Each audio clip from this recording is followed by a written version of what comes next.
तो नमस्कार दोस्तों, स्वागत है आज की हमारी नई कहानी में। तो दोस्तों, वैसे हमने कई बार पुनर्जन्म की कहानी सुनी है। शायद कई लोगों को यकीन नहीं होता, कई लोग यकीन करते हैं और कई लोग इस चीज़ का मजाक भी उड़ाते हैं। तो क्या बोल सकते हैं, दुनिया में अलग अलग माइंड और अलग अलग प्रवृत्ति के लोग हैं। खैर, अपनी इच्छा। तो आज की कहानी में बताने वाला हूँ एक पुनर्जन्म की, जिसके कहानी के बारे में मैंने पढ़ा और कई तरह से रिसर्च करी। तो मुझे ये अद्भुत कहानी लगी, जो कि बहुत एकदम दिल को छू जाने वाली लगी, क्योंकि इस कहानी में एक पुनर्जन्म की घटना पर आधारित है, जो कि काफ़ी अच्छी सी कहानी मुझे लगी और रियल कहानी है, बिल्कुल सच्ची कहानी है। तो बात है 1970, चूँकि पुराने टाइम की है थोड़ी, आज से लगभग 50-55 साल पहले की बात है, चूँकि अभी 2024 चल रहा है। 1970 की बात है। उत्तर प्रदेश में इटावा एक जगह है, वहाँ पर एक गांव है। उस गांव में चूँकि गांव का नाम शरीफपुरा है, शरीफपुर में एक गांव में बेटी का जन्म होता है ठाकुर परिवार में। चूँकि ठाकुर का परिवार था, तो उसमें एक बेटी का जन्म हुआ। परिवार में 3 लोग, पति पत्नी और बेटी। चूँकि एक ही बच्ची हुई थी उस परिवार में, तो जो है पिता को अक्सर दिल्ली में जाना पड़ता था, चूँकि पैसा वगैरह कमाने के लिए। और चूँकि जो बच्ची थी उसका नाम सुमित्रा रखा गया, चूँकि इसकी जो जन्म हुआ था 1968 में हुआ था, और इसका नाम जो है सुमित्रा रखा गया। दिल्ली में उसके पिता जो छोटी मोटी नौकरी किया करते थे। तो चूँकि एक दिन इस बच्ची की माँ की भी मौत हो जाती है। अब बच्ची अकेली रह जाती है, चूँकि इसके पिता जो है दिल्ली में नौकरी किया करते थे, घर परिवार की परवरिश करे खिलाने। तो टाइम पे इतना सारा उतना अपना देश समृद्ध नहीं है, तो और अक्सर जो है विदेश जो है दूसरे शहर में अक्सर लोगों को नौकरी करने जाना पड़ता था। तो आज भी लोग जाते हैं बाकी, तो इतना ही पैसा भी नहीं मिला, तो टाइम पे पूरे परिवार को अपने साथ में ले जाए। तो अब बेचारी बेटी अकेली रह गई, उसकी माँ की मृत्यु हो गई। तो उसके कजन थे, मतलब कि चाचा के लड़का कहें या चाचा जी। तो सुमित्रा को कजन ने, उनके चाचा के लड़का ने पाला और खिलाया पिलाया। चूँकि अब बेचारी अकेली रहती, तो मन में कहीं ना कहीं बुरा लगता था। और जो है एक अकेलापन भी है, तो चूँकि माँ भी खत्म हो गई थी, पिताजी भी नहीं रहते, तो कहीं ना कहीं अंदर ही अंदर अकेली जो है घुटत रहती। तो ये बाद अब उनके चाचा ने और पिताजी ने मिलकर 13 साल की उम्र में जगदीश नाम के शख्स से जो है सुमित्रा की जो है शादी कर दी। चूँकि वो टाइम पे शादी बहुत जल्दी हो जाती। बात कर रहे हैं अपन 1970-75 की, लगभग इसकी जो है सुमित्रा की शादी हो गई। तो 75-80 के सन तक जो है शादी हुई। और चूँकि अब ये जहाँ पे शादी भाई जो जिस गांव में, तो शादी होने के बाद का सीजन, तो जो इनके पति सुमित्रा के इनके साथ रहे। ये के बाद पैसा कमाने के चक्कर में ये भी बाहर जो है पैसे दिल्ली वगैरह जो है अब दूसरे शहर में पैसे कमा भी जाने लगे। तो अब सुमित्रा को फिर से एक अकेलापन महसूस होने लगा, चूँकि वो टाइम पे भी उनके पिताजी भी बाहर रहते। अब शादी के बाद भी जो उनके पति जो अब बाहर पैसा वगैरह के लाने जाने लगे, तो फिर से सुमित्रा परेशान। इसके बाद खैर कछु नहीं, टाइम चलाता रहा। उसके बाद चूँकि सुमित्रा के सास ससुर रहते, तो उतनी घुली मिली नहीं रहती, उन्होंने इतनी ज़्यादा बातचीत नहीं करती।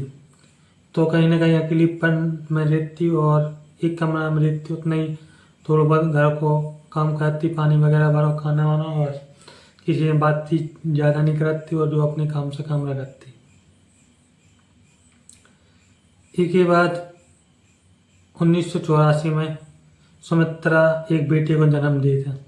अब सुमित्रा को चूँकि अब अकेलेपन सुमित्रा को दूर भाव और अपने बच्चे में खुश रहती थी। और चूँकि उनके पति जी भी जो है बाहर दिल्ली में नौकरी करते थे, तो अब्बा बहुत खुशहाल रहने लगी और अपने बेटे को दिल से लगा कर रखती, हमेशा अपने साथ रखती, जो भी काम करती, खाना बनाती तो अपने साथ रखती, और पानी भरवे जाती तो अभी अपने साथ लेकर जाती।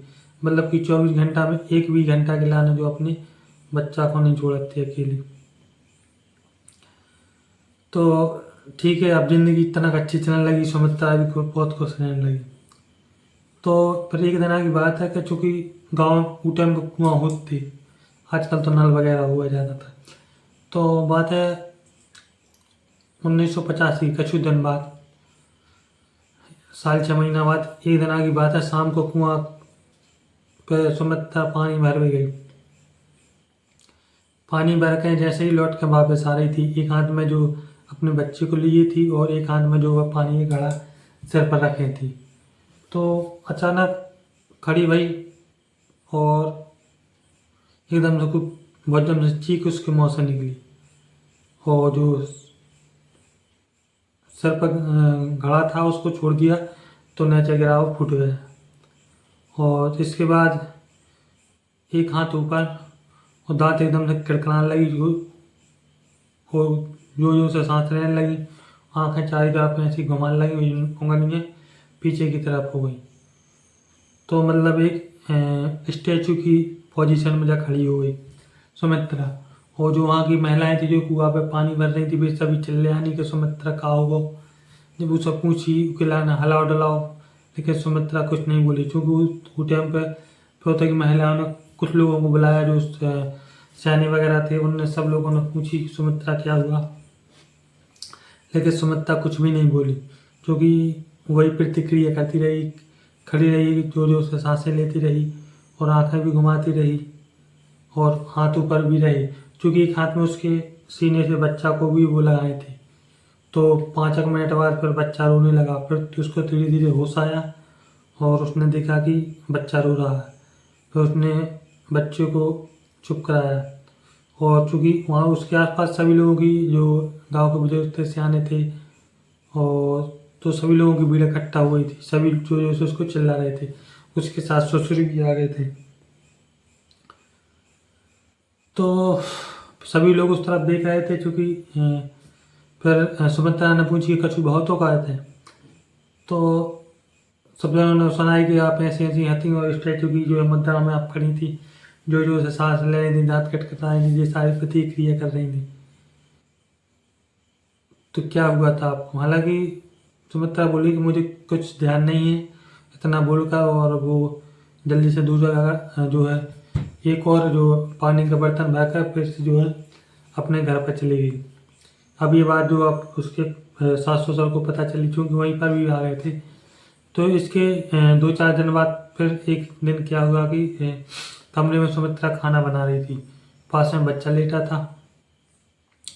तो एकदम जो से दांत किटकिटाने की आवाज़ आई, तो सास दौड़ कर जाती है, देखती है कि सुमित्रा खड़ी हुई है और दोनों हाथ ऊपर की तरफ, और दांत जो से किटकिटा रही है, जो से सांसें ले रही हैं, और आंखें चारों तरफ घूम रही हैं, और चारों हाथ की उंगली ऐसी मुड़ी हुई है जिस प्रकार मुड़ी हो। तो इसके बाद ये नज़ारा देखा तो तुरंत जो अपने पति को बुलाती है उसकी सास, और फिर 5-10 मिनट ये कारनामा चलता है। इसके बाद वो सुमित्रा फिर से होश में आती है, तो फिर घूंघट वगैरह करती है अपने सास ससुर को देखकर, क्योंकि अब ये 2-3 दिन के अंदर 2 बार ये हो चुका था। तो कहीं ना कहीं अब वो लोग भी परेशान हो रहे थे कि ये चक्कर है क्या। तो इसके बाद उसके पति को खबर दी जाती है, पति आता है। पति आने के बाद अब चूँकि खुश थी सुमित्रा की, उसका पति जो है दिल्ली से वापस आया है उससे मिलने के लिए। तो कुछ दिनों तक ठीक चला ही, फिर इसके बाद बीच बीच में फिर से यही दौड़ा पड़ने लगी थी।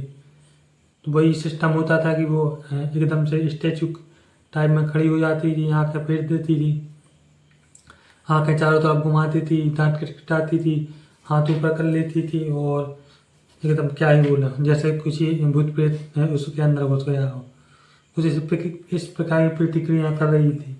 कई दिनों तक ये जो है कार्यक्रम चला और इसके बाद उसके पति ने कई उस टाइम पे वैद्य वगैरह को बुलाया। सभी ने अपने अपने हिसाब से जांच करी, पड़ताल करी, लेकिन सभी लोग बोलते थे कि सुमित्रा को कुछ नहीं हुआ, वो पूरी तरह स्वस्थ है। लेकिन उसकी बीमारी की जड़ तक कोई नहीं पहुंच पा रहा था। डॉक्टर को भी दिखाया हालांकि उस टाइम पे। तो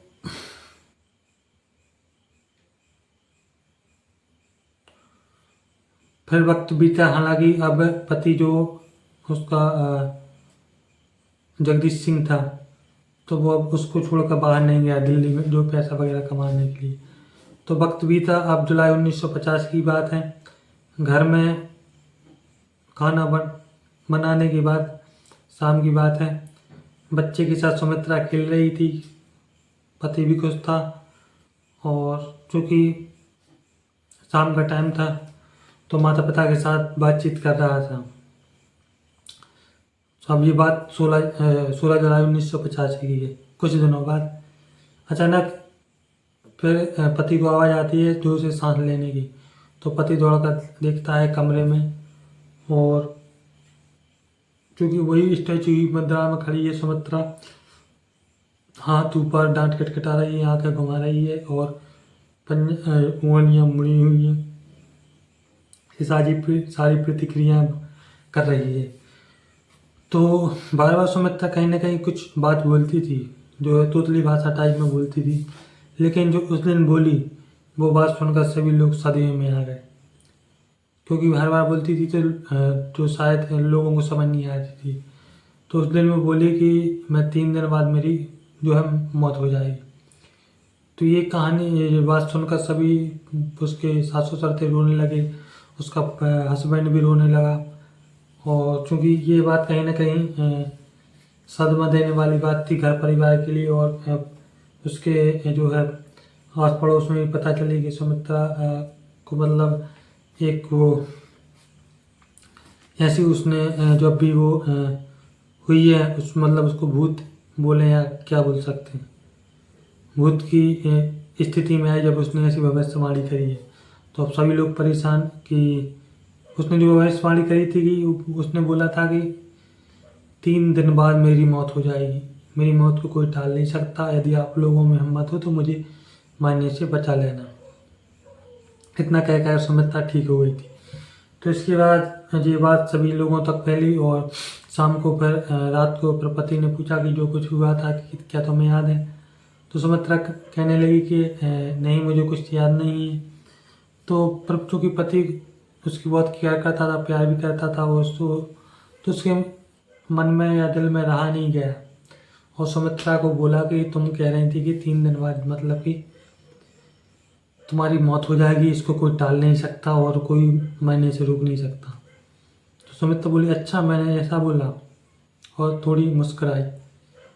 तो पति बोला आप शायद इसको मजाक में ले रही हो, लेकिन आपने ऐसा बोला था। हालांकि कहीं ना कहीं जब सुमित्रा को भी ये बात सुनने के बाद कहीं ना कहीं बात दिल में घर कर रही थी कि 3 दिन बाद शायद अब मेरी मौत हो जाएगी।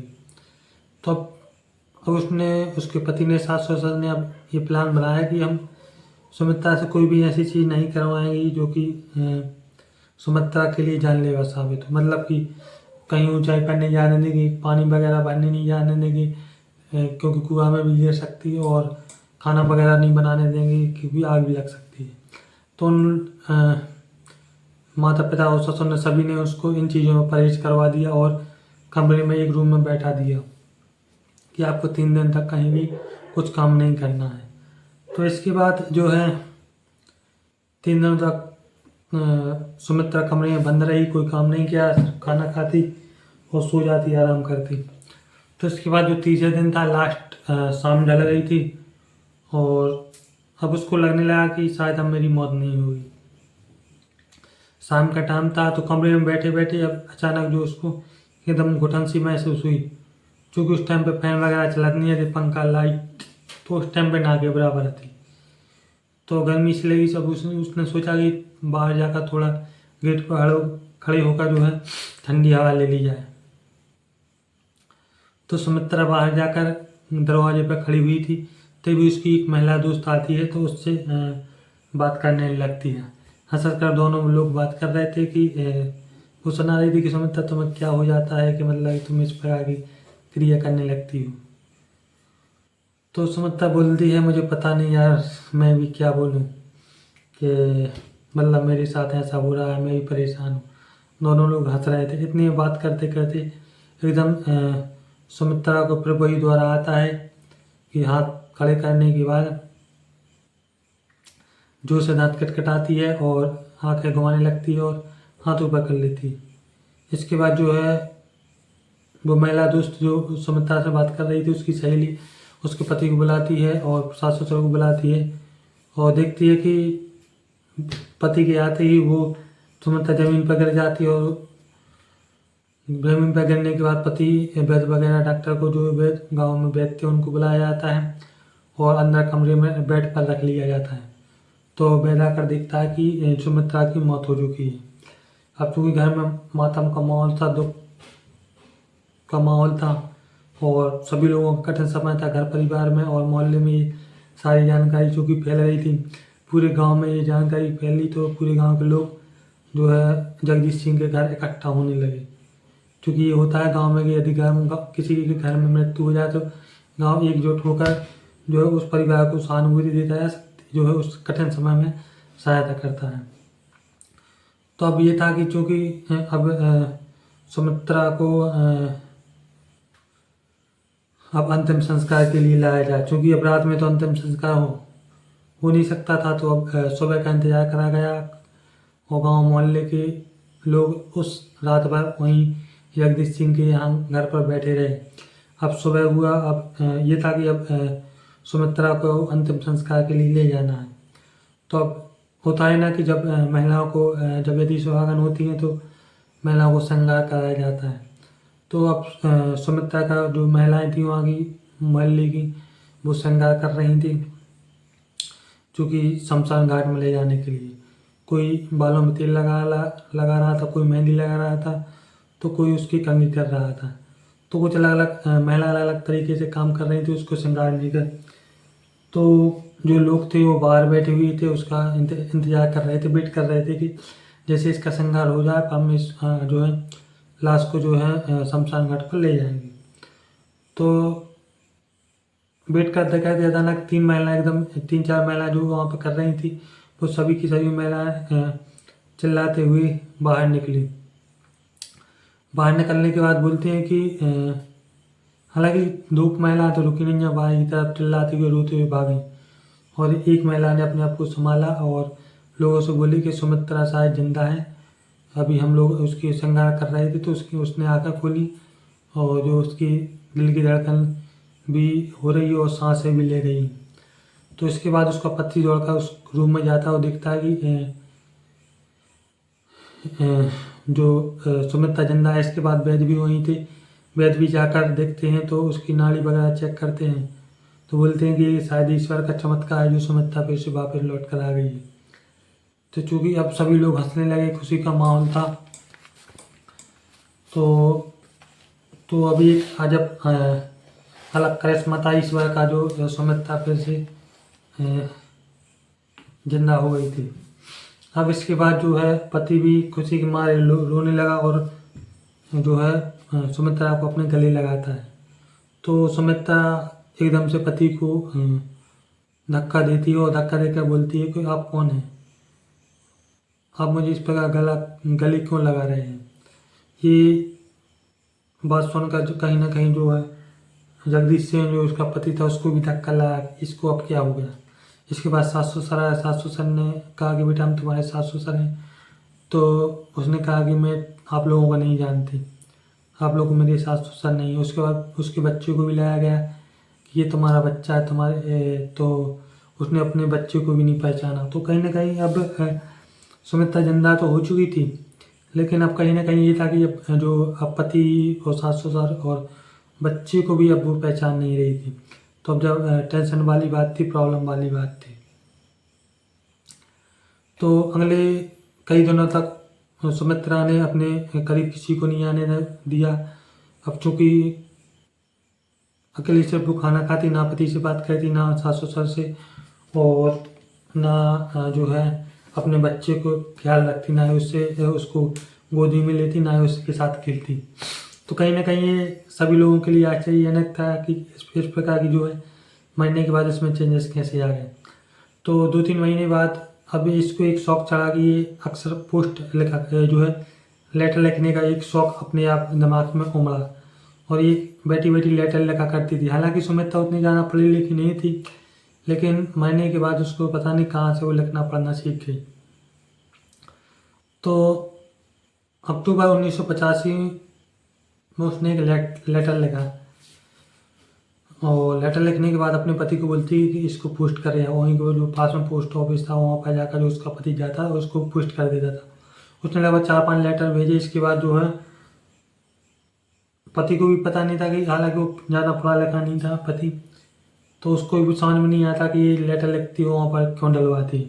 ये सिलसिला 1-2 महीने चला, और इसके बाद हालांकि पति पूछता तो वो कोई जवाब नहीं देती सुमित्रा। तो उसके बाद 20 अक्टूबर 1985 को उस गांव में जो शरीफपुर जो सुमित्रा का गांव था, तो उस गांव में एक शख्स आता है। शख्स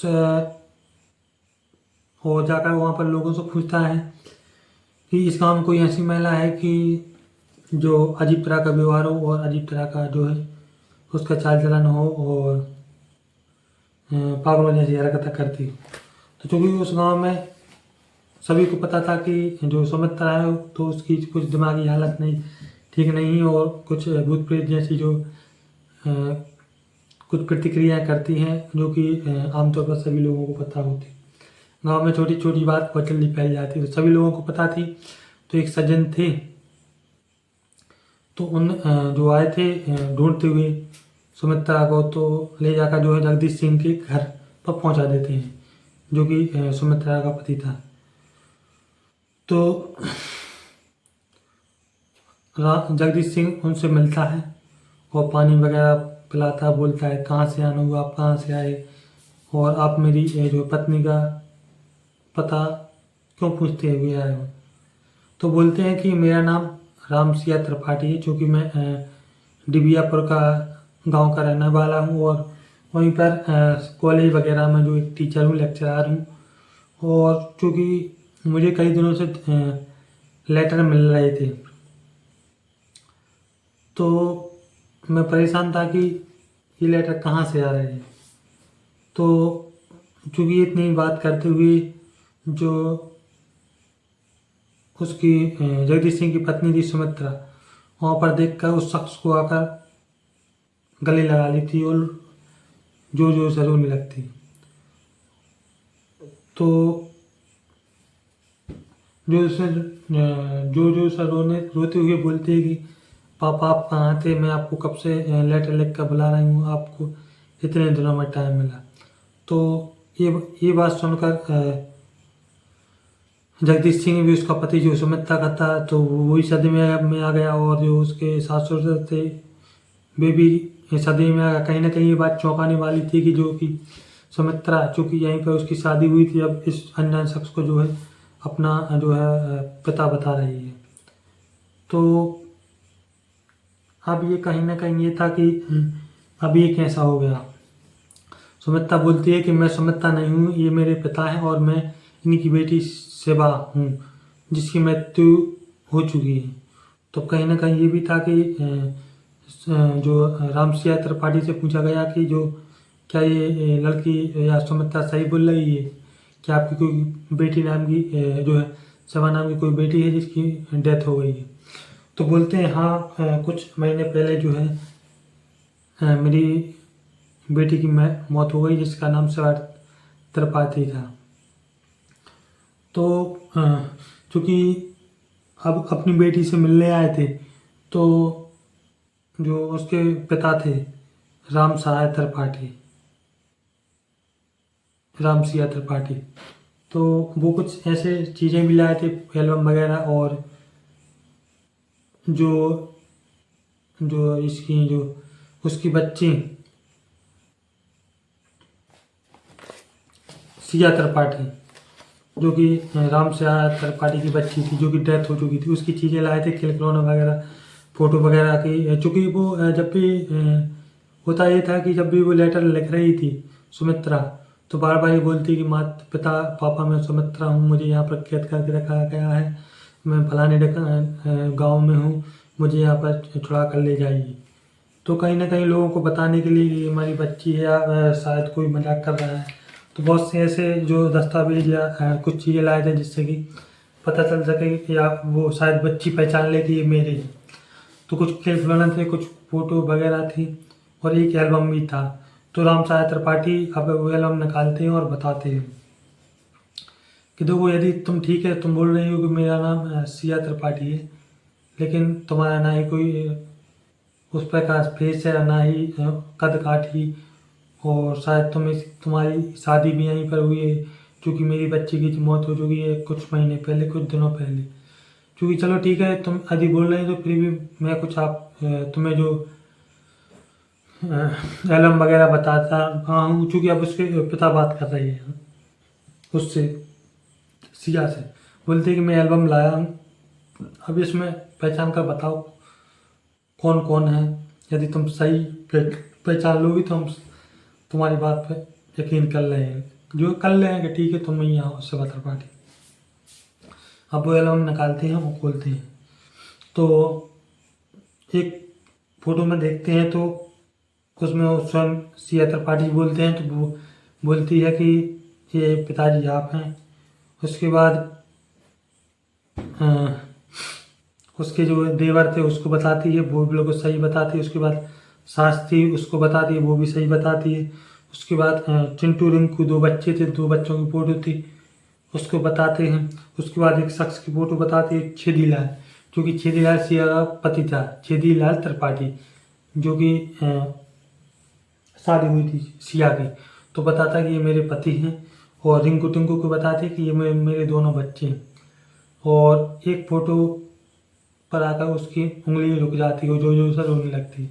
वो बोलती है पिताजी ये वही लड़की है, महिला है जिसने मुझे सिर पे पत्थर मारकर मुझे मारा था। तो इतनी बात सुनकर जो है जो राम साया त्रिपाठी उसको गले लगा लेते हैं, क्योंकि वो सुमित्रा जितनी बातें बोल रही थी एग्जैक्ट हम लोगों पे सही सही बोल रही थी, हम लोग को इतनी बातें हैं एक करके जो उन्हें सही बताई दी। अब यहाँ पर पत्ते उसके जो पिता थे राम साया त्रिपाठी भी रो रहे हैं, और उसकी बच्ची सुमित्रा और सिया दोनों गले लगकर अब रो रहे हैं। अब इसके बाद जो है जगदीश सिंह और चूँकि जो सुमित्रा के पति थे जगदीश सिंह और सास ससुर, अब उनसे कहानी पूछते कि आप लोगों ने तो अपना माता पिता का जो है पिता और बेटी का मिलन हो गया, लेकिन ये चक्कर क्या है, और कई लोग भी इकट्ठा हुए। तो जो राम साया त्रिपाठी हैं वो अपनी एक कहानी सुनाते हैं। बोलते हैं 24 अक्टूबर 1962 को इटावा में, चूँकि मेरी बच्ची का जन्म हुआ था 24 अक्टूबर 1962 का, और 62 को जन्म हुआ। मैंने अपनी बच्ची का नाम जो है सबा रखा था, चूँकि सबा पढ़ने मुसवार थी, तो उस टाइम पे मैंने अपनी बच्ची को ग्रेजुएट कराया, और 18-19 साल की उम्र में 1988 में छेदीलाल के संग जो है सबा की शादी हुई। इसके बाद 2-5 साल के बाद जो है दो बेचे भी हुए, रिंकू टिंकू, और क्योंकि अच्छा परिवार था, खुशहाल परिवार था, बेटी रह रही थी। और कहीं ना कहीं चूँकि अब सबा इतनी पढ़ी लिखी थी, और चूँकि उस जिस परिवार में इसकी शादी हुई थी, तो ये था कि चूँकि उस टाइम पे सबा ने ग्रेजुएशन करी थी, तो भैया उस टाइम पे ग्रेजुएशन करना बहुत बड़ी बात थी। तो जिस परिवार में उसकी शादी हुई थी, तो वो परिवार में इतना कोई पढ़ो लिखो नहीं है, तो 5वीं 8वीं 10वीं ज़्यादा 10वीं तक पढ़े थे लोग, उसके पति भी नहीं पढ़े थे। उन्हें जो इनके पिता ने वो परिवार में इनकी शादी कर दी थी। तो कहीं ना कहीं लोग परिवार वालों को कई दिनों तक ठीक रहते हैं, तो कहीं ना कहीं ये कंपटीशन भी था कि शायद ननद को सास को ज़्यादातर होता है कि मेरी भाभी या बहू ज़्यादा पढ़ी, ननद को ये था कि मेरी भाभी जो है ज़्यादा पढ़ी लिखी है तो ज़्यादा दिमाग बताते हैं, कुछ इस टाइप की बातें होती। रुक जा बताएं कुछ मौका पढ़ने दो। सास को भी लगा तो बहू इतना पढ़ी लिखी है तो स्टाइल मारा थे। ये सारी चीज़ें होती रहती थी। और जितना सब इतना पढ़ी लिखी भी थी तो शायद इनको इतना अपने टाइप में होती है एटीट्यूड टाइप को। तो ये सारी चीज़ें हो रही थी। और हालांकि सबा को परेशान भी कर जाती घर में। और क्योंकि चूँकि पिता सबा के पिता लेक्चरर रहते तो पैसा भी अच्छे खासा मिला, तो सरकारी टीचर रहते तो कहते हैं कि उनके सबा के ससुर भी कहीं ना कहीं टॉर्चर करते थे, दहेज उत्पीड़न के लाने दहेज वगैरह मांगते थे। तो 18 जुलाई 1985 को सबा की अचानक उनके पिता को राम सहाय त्रिपाठी को खबर मिलाते हैं कि आपकी पत्नी वो जो है बच्ची है सबा त्रिपाठी, उसने जो खुदकुशी कर ली है, तो आप जल्दी आ जाओ। तो राम सहाय त्रिपाठी पहुँचाते हैं। और चूँकि खबर ज़्यादा ही जाता है कि जो है तुम्हारी बच्ची ने रेलवे की पटरी पर जाकर खुदकुशी करी है। चूँकि इन्होंने क्या करा तो उसकी ननद थी, तो उस दिन वो झगड़ा हुआ था, तो ननद ने और सास ससुर ने जिसने भी हाथ पांव पकड़ के और उसकी ननद ने पीछे से वार किया, जिससे सिर में चोट लगने के कारण पत्थर से शायद वो मौत हो गई थी। मौत के बाद इसकी जो शिवा खिलाने रातों रात फेंके आए थे रेलवे की ट्रैक पर। इसके बाद फेंकने के बाद राम सहाय त्रिपाठी पहुँचे थे। हालांकि उन्हें लग रहा था जो खुदकुशी से या मर्डर है। हालांकि वो टाइम पे इतनी टेक्नोलॉजी नहीं थी और इन लोगों ने पुलिस वगैरह को पैसा वगैरह भी दे रहे थे, तो ये सारी चीज़ें कर के जो भरी छूट गए थे। तो केस चल रहा था हालांकि, और सज़ा वगैरह कोई नहीं पड़ी थी, बाकी जमानत पर सब निकले आए थे। तो जब सारी कहानी सुनाई तो अब चूँकि अब जो है थे आके अब जो कहानी सुनाई बात अंतर इतना हाथों कि जब जो सुमित्रा ख़त्म भई थी और ये सबा त्रिपाठी ख़त्म भई थी, उनमें 24 घंटा का डिफरेंस था। तो मतलब कि आज जैसे मान लो कि कल के दिन सुमित्रा जो है सबा त्रिपाठी ख़त्म हो गई थी, मतलब कि जैसे मान लो सोमवार के दिन हो गई थी सबा त्रिपाठी ख़त्म, मंगलवार को ख़त्म हो गई थी जो है सुमित्रा ख़त्म। तो उनकी आत्मा आकर जो है सुमित्रा के शरीर में घुस गई थी। सुमित्रा की ईश्वर के पास चली गई और जो इसकी आत्मा थी सबा की आकर सुमित्रा के शरीर में ईश्वर की ऐसी कृपा हुई थी कि बाहर है इसके शरीर में जो है घुस गई थी। तो ये बात जब कहानी सुनाई गई और सभी गांव वालों ने सुनी, और इसके बाद जब कहानी भी निकल के आई थी, न्यूज में वगैरह छपी थी उस टाइम की बात। और उसके बाद जो इसके बाद फिर सुमित्रा उर्फ जो है सबा अपने पिताजी के संग गया था घर पे, और अपने बच्चे थे रिंकू टिंकू उनके लाने लुआ थे। और चूंकि अब को पति भी खराब है तो सबा को तो प्रभाव तो जो अब सबा और जो है उसकी बात कर रहे हैं, सबा और सुमित्रा की। अब चूंकि सबा जा था अपने पिता के संग, अब चूंकि वो तब वो बच्चा थे दो, तो उनके लाने भी लो लिया। और पहले वाले पति हैं जो कि लड़ाई झगड़ा के बाद उकिला ने मार दिया हुआ तो उसमें कुछ मतलब नहीं रखा था। तो जगदीश उकिला ने अच्छा लगा था चूँकि वो उससे प्यार भी किया, तो उसकी इज्जत भी केयर भी। और चूँकि बार बार सुमित्रा ने सबा ने उकिला ने दुत्कारा भी किया तो तुम्हारा पति ने, लेकिन वो भी उसमें प्यार करता रहा, उकिला ने छोड़ो भी नहीं हुआ। तो चाहता तो वो उकिला ने छोड़ भी सकता, तो तुम्हें मैं अपना पति नहीं मारा, तुम तुम्हारे साथ क्यों रहोगे। लेकिन उसकी अच्छाई देख के अब सुमित्रा जो सबा थी वो अपने दोनों रिंकू टिंकू को लाई और जगदीश सिंह के पास रही। क्योंकि जगदीश सिंह का एक बच्चा भी था तो उसको भी अपनाया, और जगदीश सिंह ने उसके सबा के जो दोनों बच्चे थे तो उनके लाने भी अपना।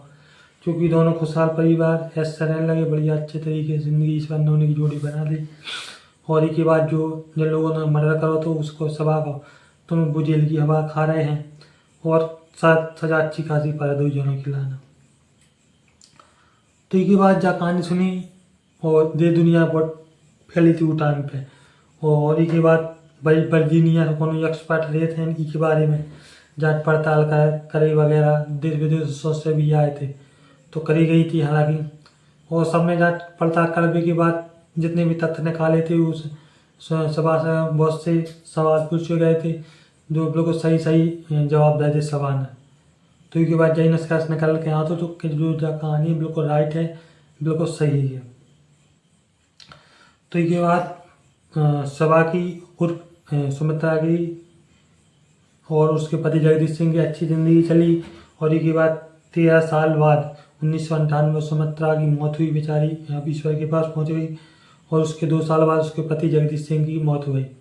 तो उसके बाद उनके बच्चे, तीनों बच्चे आज भी हैं, आज भी यह कहानी है। और आज भी जब उन्होंने जो भी कहानी सुना था कहीं ना कहीं दिल भर आया था कि ईश्वर करता है चमत्कार, करता है अच्छे लोगों के साथ अच्छा ही होता है। तो बाकी कहानी कैसी लगी आप लोगों का कमेंट में जरूर बताइए। तो आज के लिए बस इतना ही। अब मिला कौन नई कहानी में नई स्टोरी के साथ, तब तक के लिए जय हिंद, वंदे मातरम। देखने के लिए थैंक यू वेरी मच और चैनल को सब्सक्राइब जरूर करिए। Bye bye.